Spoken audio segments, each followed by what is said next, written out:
Hi, I'm Ryan from Landscape Plus, and today we're going to talk about the Claber rain sensor and how to connect it. Now you can connect it with either the Duplo timer or the Video-2 Plus. Just the standard Video-2 doesn't have a rain sensor port, so we can't use one with one of those. We'd advise having a rain sensor with every system to avoid overwatering.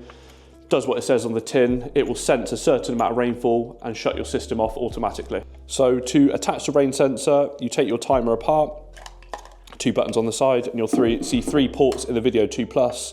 That's your valve A, so that's going to open the controller itself, your battery port, and then your rain sensor port at the bottom.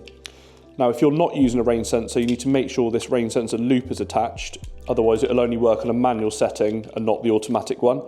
So you will take that out when you're applying your rain sensor. And it's the same thing again. It's just that little port in there, pushes in, and then you will mount your rain sensor onto a wall. It's also worth noting quickly with the rain sensor, when you are mounting it, to make sure that it's exposed to the rain. We've had a few people that have had it undercover and wondered why it's not working.